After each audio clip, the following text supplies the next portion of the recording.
নাম কি? তো সবুজের সমারোহ আর প্রকৃতির মাঝে আমাদের এই ছোট্ট বাংলাদেশ। বন্যা, এই বন্যার হাত থেকে বাঁচাতে পারেনি কিছু মানুষের ফসল। হাজারো দরিদ্র মানুষদের সোনার ফসল যেন ভেসে যাচ্ছে এই বন্যার পানিতে। আজ আমি আছি রত্নকোনা বাগড়ো নামে এক গ্রামে। আজ এই গ্রামের মানুষের জীবন জীবিকা আপনাদের মাঝে তুলে ধরবো। দয়া করে ভিডিওটা দেখে যাবেন। এই বছরে ফসল যেন খুব ভালো হয়েছে, তাই চাষি ভাইদের মুখে ছিল এক টুকরো খুশির হাসি। কিন্তু কে জানতো তাদের সেই হাসির পরে তাদের জীবনে নেমে আসবে এক দুঃখের বন্যা। এই বন্যার কারণে বিশংশ মানুষেরই ফসল পানির তলায় চলে যায়। তাই তারা ধান কেটে সেই ধান লুকাচরে পাড়ে নিয়ে কিন্তু তারা সেখান থেকে মাথা করে বাড়িতে নিয়ে যাচ্ছে। প্রচুর পরিমাণে রোদ আর গরম, তারই মাঝে দেখা পেলাম সেই শৈশবের সেই আইসক্রিমওয়ালার সাথে। আইসক্রিম খেতে খেতে দেখা পেয়ে গেলাম কিছু হিজলাদের সাথে। দেখেন বন্ধুরা, আমরা কিন্তু গরমের ভিতরে এমন গরম পড়ছে, আমরা কিন্তু আইসক্রিম খেতেছি। ওই যে মামা মাঝখান থেকে পুরো বেটা, হ্যাঁ বেড়াই তো আলাদা তোর কি কেমন আড়াই না?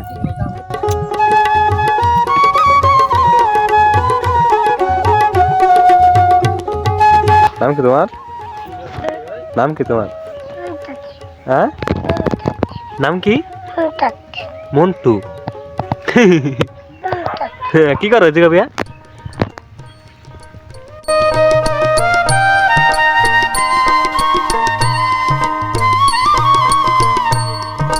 প্রকৃতি যেন সাজিয়ে রেখেছে এই গ্রামটিকে। ঘর থেকে বের হলেই সেই ফসলের মাঠ দেখা যায়। ঘুরতে ঘুরতে দেখি আকাশে মেঘ কালো হয়ে চারিদিকে ঘিরে রেখেছে। এই বুঝি মেঘ আকাশ ভেঙে এখনই বৃষ্টি নামবে।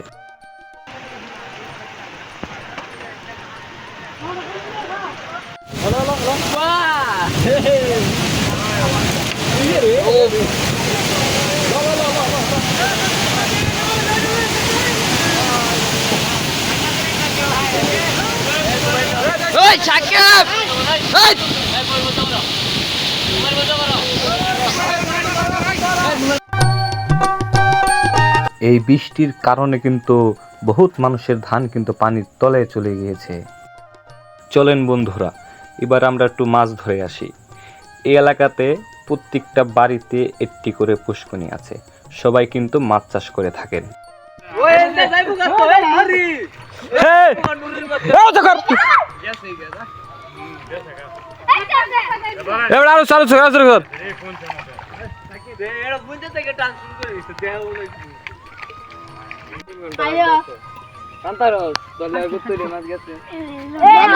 আল্লাহ রে, কত মাছ ধরছে রে, কত মাছ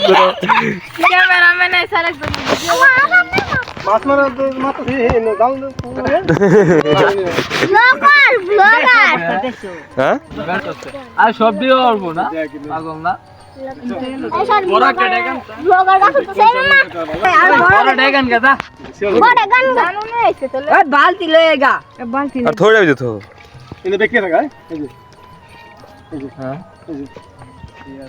আমরা তো ধান কাটা মাছ ধরা সবই দেখলাম। চলেন বন্ধুরা, আজ আপনাদের এলাকাটা একটু ঘুরে নিয়ে আসি। এই যে বাড়িটা বুঝছো, আগে আপনাদের স্কুলের মাস্টার ছিল কোনটা? না পড়াইছে এটা। এটা কি মাস্টারের বাড়ি? হ্যাঁ হ্যাঁ। মাস্টারের নাম কি ছিল? মাস্টার কি রে ইমান, মাস্টারের নাম জানি কি আছে? হ্যাঁ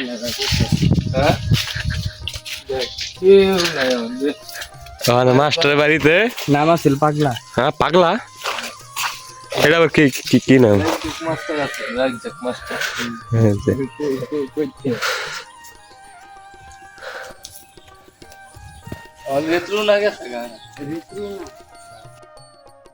এখানকার মানুষ কিন্তু পরিশ্রমী হয়। বাবাদের পাশে পাশে মারা কিন্তু কাজ করে থাকেন। আমার সাথে আছে সাকিব। সাকিবকে বললাম যে তুমি কোথায় যাচ্ছ? সে বলল আমাদের পুরনো ভিটায় আম কাঁঠাল পাড়ানোর জন্য আর কি।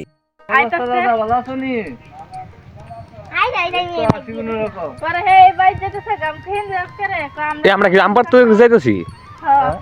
কাউ কাছে আমার বাড়ি যেটা আছে বছরের বাড়ি আছে বাড়ি যে বাড়িতে আসলি কোনটা এটা হলো নতুন আর ওই হেড হলো পুরান হ্যাঁ না প্রায় কয় বছর হইব কয় বছর হয়ে গেছে ওইগুলো তাও তো 8-10 বছর তো হইবই এই বাড়িতে আসছিলাম 10 বছর আমি তো এই হেন থেকে যাহার পর দেখতেছি তোর হেন থাকস নতুন ঘর তুলছে এই ঘর তুললে এই গেছে গাজীপুর একটা পাম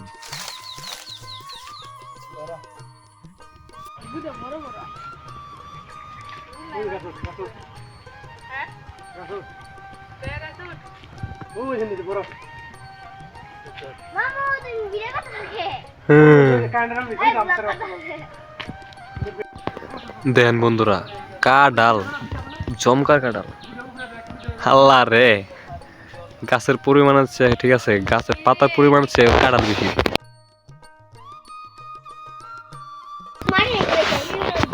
খারা তার আগামী উঠলি হ্যাঁ সাপ সুপ আছি না বাবা রে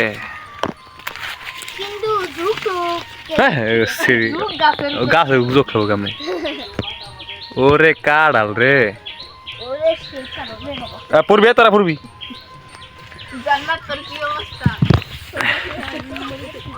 আল্লাহ রে দেখ ইয়া জানাতুল এই ঠাইলটাই আছে কড়া কাঁঠাল 1 2 3 4 এ গুনতার না জমকা কাঁঠাল হয়েছে দেখ যেদিকে যায় খালি কাঁঠাল আর কাঁঠাল আল্লাহ রে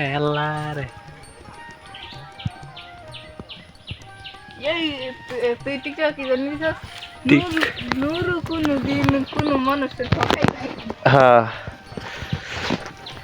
একটু দিয়ে সাপ আছে গাছের ভিতরে সাপ থাকলে আমার ক্যামেরা পড়বো ধরা যদি মুশকিলে বেড়ে জায়গা অবস্থা আমার খারাপ ঠিক আছে না বেটা এই যে গাছে বাতিও নাই এই গাছ তো ছোট ছোট ওই গাছে যাই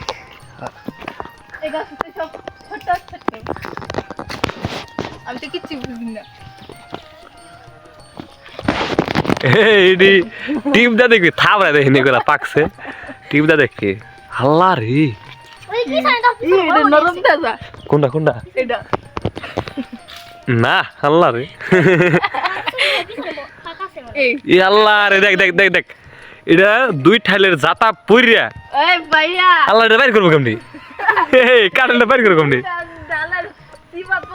আল্লাহ এটা তো জমা প্রচুর কাঁঠাল হইছে সাগের দিকে যা এগুলা দিয়ে আম ভর্তা করলে মজা হইলো না তেঁতুল আসেনি তেঁতুল না তেঁতুল থাকলে ভর্তা মানে ভালো লাগতো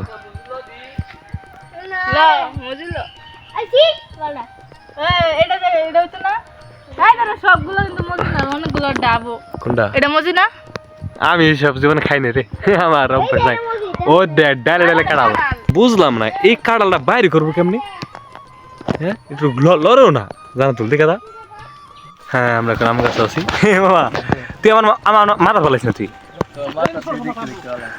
ওই গাছের নিচে তুই বাড়ি দিয়ে যাবার না এবার এটা আমি আড্ডাই পারতাম মেবি আমার হাতে দাগগুলো উঠবো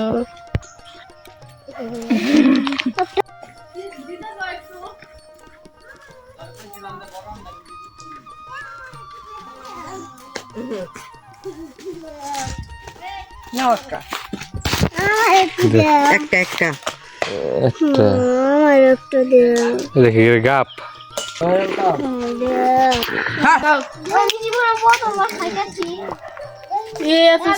জীবনে খাইছিলি না আমি আসলে সত্যি গাপ খাইনি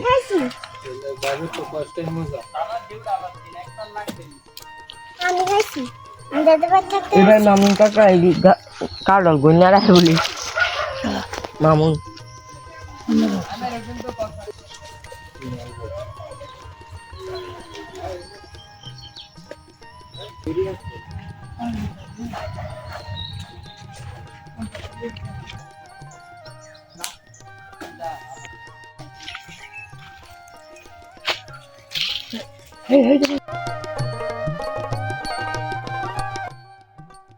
এখানে পুষ্করণী বিল থাকাতে অনেক মানুষ হাঁস পালন করে থাকেন।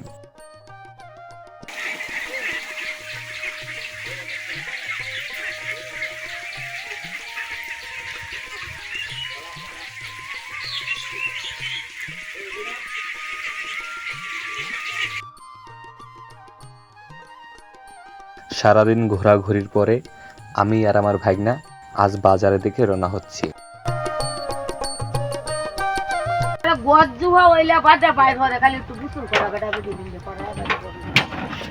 যাওয়ার পথে দেখি রাস্তার সাইডে এক দোকানে মা খালারা সেখানে বসে গল্প করছেন।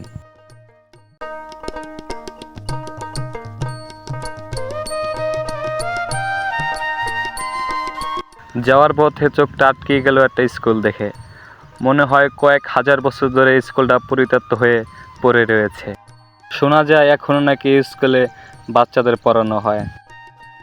একটা দৃশ্য দেখে আমার খুব ভালো লাগলো। দৃশ্যটা হলো যে এদিকে প্রত্যেকটা বাড়ির উঠানে দাঁড়ালে কিন্তু ফসলের মাঠ দেখা যায়। স্কুলে ঠিক তেমন দেখেন, স্কুলের মাঠে দাঁড়ালে কিন্তু চারদিকে ফসলের মাঠ, ফসলের জমি কিন্তু দেখা যায়।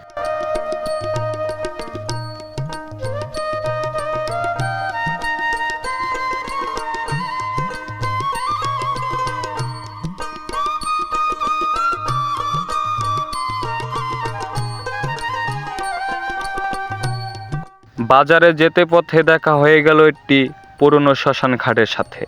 শ্মশান ঘাটটি হলো বাজার থেকে একটু দূরে। আমরা কিন্তু বাজারে চলে এসেছি। বাজারে আস্তে আস্তে একটু রাত হয়ে গেল। বাজারের নামটি হলো আনন্দ বাজার।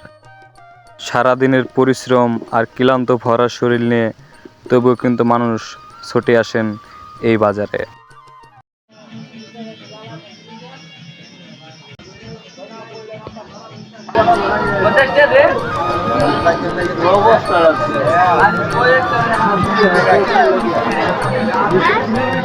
আজ এ পর্যন্তই বন্ধুরা, আর পরবর্তীতে আপনাদের জন্য সামনে আরও ভালো কিছু নিয়ে আসবো। আর আমার চ্যানেলটিকে যারা সাবস্ক্রাইব করেনি তারা সাবস্ক্রাইব করে দিবেন। আশা করি আমার পাশে থাকবেন। আপনাদের নিয়ে আমি সামনে এগিয়ে যাব, আরও ভালো কিছু আপনাদের মাঝে তুলে ধরবো। আশা করি আমার পাশেই থাকবেন। ধন্যবাদ।